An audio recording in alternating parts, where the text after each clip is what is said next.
Today we will see transformer. Transformer is an AC device which is used to change high voltage low current AC into low voltage high current AC and vice versa without changing the frequency. Principle of operation of the transformer. Basically it works on the principle of mutual induction, according to which an EMF is induced in a coil when current in the neighboring coil changes. Here two coils are given. This you can call it as the primary coil, and second one you can call it as the secondary coil. The coil which is connected across the supply is always called it as the primary coil, and secondary is always connected across the load. Working of a transformer. When current in the primary coil changes, being alternating in nature, a changing magnetic field is produced. This changing magnetic field gets associated with the secondary through the soft iron core. Hence, magnetic flux linked with the secondary coil changes, which induces EMF in the secondary coil. Transformer works on AC supply. Transformer works on AC supply, not on DC supply, because for working of transformer, change in flux is required, which are getting from AC supply, not from DC supply. Transformer. Transformer is always works on AC supply, not on DC supply, to satisfy the Faraday's law of electromagnetic induction, which is basic working principle of the transformer. And for Faraday's law, it is required that there should be the change in flux, and that change in flux you are getting from the AC supply only, not from DC supply. That's why transformer is always works on AC supply, not on DC supply. We will see the constructional details of the transformer. According to the construction, transformer is classified as shell type transformer and core type transformer. Out of this, first we will see the shell type transformer. In the shell type transformer, there is the rectangular core and two windows are present.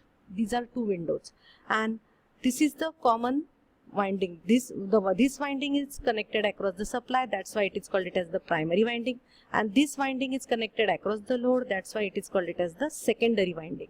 In this shell type transformer, windings are wrapped around the center leg of a laminated core. Here we will see that there are the two possible paths for the flux. Okay, now in shell type transformer, in this there are two paths for flux, two windows are present, average path of flux is more, difficult to repair. And second type is the core type transformer. In this core type transformer, this one winding is connected across the supply, that's why it is your primary winding, and this winding is connected across the load, that's why it is called it as the secondary winding. In this, windings are wrapped around two sides of a laminated square core. So in core type transformer, there is only one path for flux, only one window is present, and it is easy to repair. Single phase transformer. As I have already explained you that the winding which is having connected across the supply is called it as the primary winding, and it is having N1 number of turns, and the secondary which is connected across the load is called it as the secondary winding, and it is having the N2 number of turns. A single phase transformer, two or more windings coupled by a common magnetic core is called it as the transformer. Ideal transformer. Zero leakage flux. Fluxes produced by the primary and secondary currents are confirmed within the core. The windings have no resistance. Induced voltage equal applied voltages. The core has infinite permeability. Reluctance of the core is zero.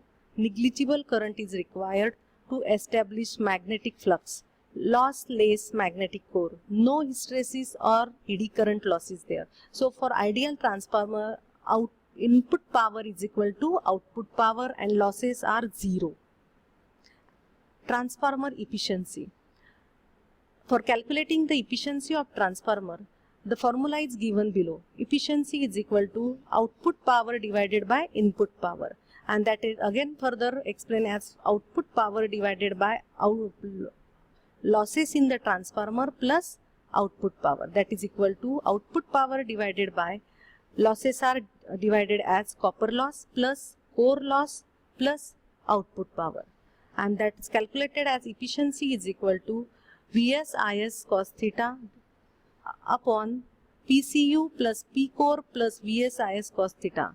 It can be defined as output power, which is calculated as Vs Is cos theta, and again divided by total losses, that is PCU plus P core plus output power. Means by using all these formulae we can calculate the efficiency according to the data which is given in the numerical. Transformer voltage regulation. For regulation of the transformer, the formula is Vs at no load minus Vs at full load divided by Vs at full load condition.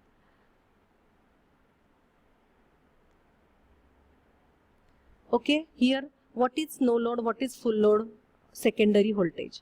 When you are connecting the load across the secondary side, whatever the reading of voltmeter is given, that is called it as the Vs at full load condition. And when load is not connected across the secondary side, that means it is the open circuit. At that time, whatever the voltage is measured by the voltmeter, which is called it as the Vs at no load condition. And for regulation or calculating the regulation, this formula is used. Transformer test. The performance of a transformer can be calculated on the basis of equivalent circuit.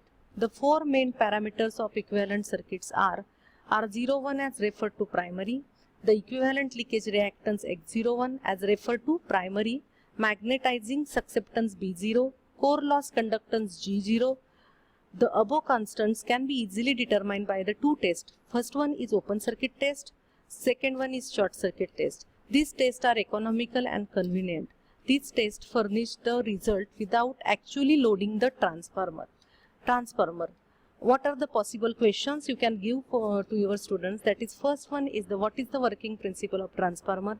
Explain types of transformer, explain efficiency and regulation of transformer, solve numericals on efficiency and regulation of the transformer. Numericals on efficiency. We will see one numerical on efficiency or to calculate the efficiency of the transformer. A 50 kVA 2400 as to 240 volt transformer has the following test data.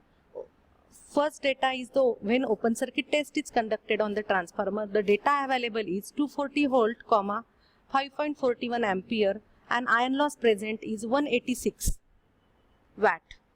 Short circuit test 48 volt, 20.8 ampere, copper loss present is 617 watt.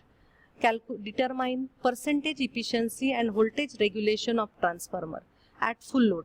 0.8 power factor lagging. From the short circuit test data, the transformer parameters to be determined are Z equivalent equal to 2.31 ohm, R equivalent equal to 1.42 ohm, X equivalent equal to 1.82 ohm. All these are calculated with all these formulas. Core loss at full load, PC is equal to 186 watt at full load, power factor is 0.8 lagging. P out at full load is equal to 40,000 watt. And P in at full load, that means input power is calculated as output power plus losses, and this output power plus PC plus PI. PC at full load you can calculate with this formula I square R, which is equal to 617 watt, and P in full load you can calculate it as 40,000, that is output plus iron loss plus copper loss, that is equal to total input power is equal to 40,803 watt. So efficiency's formula is equal to output upon input into 100 is equal to that total efficiency of the transformer is coming as 98%. For calculation of the regulation, the data is given V2 is equal to 240 volt, V2 dash you can calculate with this, and that is equal to 2400 volt. Z equivalent is equal to 2400 angle 0 degree plus 20.8 angle minus 36.9 degrees into 1.42 plus J 1.82, that is equal to 2400 angle 0 degree plus 48.0 angle 15.1 degree, that is equal to total is 2446 volt. That is your V2 dash. If the load is removed while the primary voltage is held constant, the secondary voltage referred to HV side will rise to 2446 volt. Therefore, regulation is equal to V2 at no load minus V2 at full load divided by V2 at full load into 100. That is equal to 1.92% regulation is there. Condition for maximum efficiency. There is the derivation is given in this by which you can calculate the maximum efficiency. So CU loss you can calculate with this formula I1 square R01 or I2 square R02.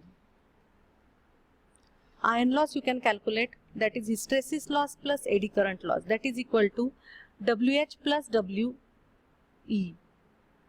That is your total loss you can denoted by the WI. Considering primary side, primary input is equal to V1 I1 cos phi 1. Efficiency is equal to V1 I1 cos phi 1 minus losses divided by V1 I1 cos phi 1. This is nothing but, and that is equal to V1 I1 cos phi 1 minus I1 square R01 minus WI upon V1 I1 cos phi 1 equal to this. You can take it as the common 1 minus I1 R01 divided by V1 cos phi 1 minus WI upon V1 I1 cos phi 1. This 1 is coming back V1 I1 cos phi 1 divided by V1 I1 cos phi 1, that is equal to 1, and remaining terms are as it is. Only dividing by V1 I1 cos phi 1 for all the remaining terms. Differentiating both sides with respect to I1 we get d eta by di1 is equal to 0 minus R01 divided by V1 cos phi 1 plus Wi upon V1 I1 square cos phi 1. And condition for maximum efficiency is equal to d eta by di1 is equal to 0. Hence the above equations becomes as R01 upon V1 cos phi 1 is equal to Wi upon V1 I1 square cos phi 1. That is equal to Wi is equal to I1 square R01 or I2 square R02, and that is nothing but copper loss is equal to iron loss, means variable loss is equal to constant loss. This is the condition for maximum efficiency. Again, next term is coming in this transformer is the all day efficiency. It is always all day efficiency is less than the commercial efficiency. Ordinary commercial efficiency is calculated as output in watts divided by input in watts. Efficiency, all day efficiency is calculated equal to output in kWh divided by input in kWh for 24 hours. Why it is taking in kWh? Because the electricity consumption is always measured in the kWh. That's why output in kilowatt hour divided by input in kilowatt hour. By using this formula we can get all day efficiency. Thank you.